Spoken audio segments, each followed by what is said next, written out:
Il y a les États-Unis qui ne respectent rien, ne reconnaissent pas la Cour internationale, la Cour pénale, ils ne respectent pas les traités internationaux sur le désarmement. Et malgré, même Gorbatchev avait commencé unilatéralement le désarmement nucléaire, ils ne respectent pas. Mais on sait qu'on peut le faire.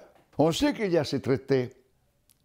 On sait qu'on peut créer des relations internationales inspirées par les principes de la coopération.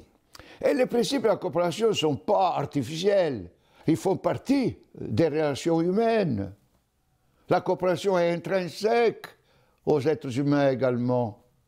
Et chaque fois que les sociétés ont fait des traités de coopération, chaque fois on contribue au progrès de tout le monde.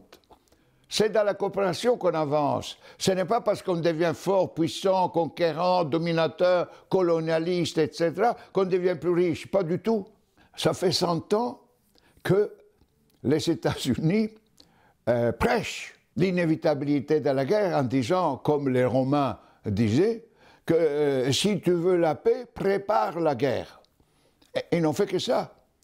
Ils ont toujours augmenté leurs dépenses militaires. Ils ont été maintenant avec 860 bases militaires en dehors de leur territoire occuper le monde. Ils sont partout. Ils sont prêts à la guerre parce qu'ils préparent la guerre, parce qu'ils investissent des milliards dans l'armement. Eh bien, qu'est-ce qu'ils ont fait? Ils ont partout semé la guerre. Ils sont, depuis 100 ans, en guerre permanente. Qu'est-ce qu'ils ont obtenu? La paix. Mais sont les principaux promoteurs, provocateurs de guerre.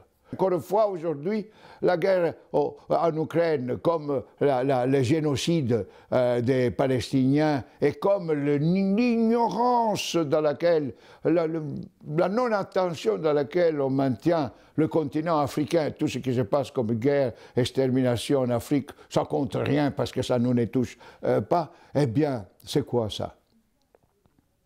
Ben, ça a créé toutes les conditions pour que pendant les 2-3 prochaines générations, on vivra davantage à préparer la guerre et à faire la guerre qu'à construire la paix. Et j'aimerais bien terminer avec non pas une invitation, non pas une pétition, une prière, mais juste un rappel à la responsabilité et à la prise de conscience de notre humanité planétaire.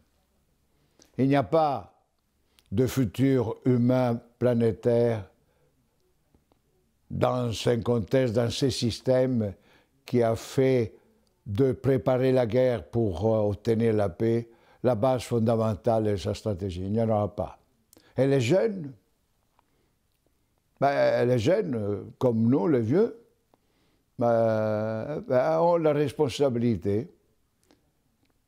Les jeunes ont le droit, même l'obligation aujourd'hui, de critiquer et de s'opposer aux politiques réalisées par leurs parents ou grands-parents. Les jeunes ont raison, ont l'obligation de se révolter contre la situation mondiale actuelle. Les jeunes doivent dire, pas seulement par des petites ou grandes manifestations, mais par les choix politiques, économiques qu'ils pourraient et ils devraient faire. Plus de guerre dans l'histoire humaine. Ils devraient affirmer d'être la première génération qui réellement, pas seulement pendant qu'ils sont jeunes, réellement décident que leur responsabilité est construire la paix et de combattre la guerre. Alors là, il y aura un futur. Sinon, pas de futur.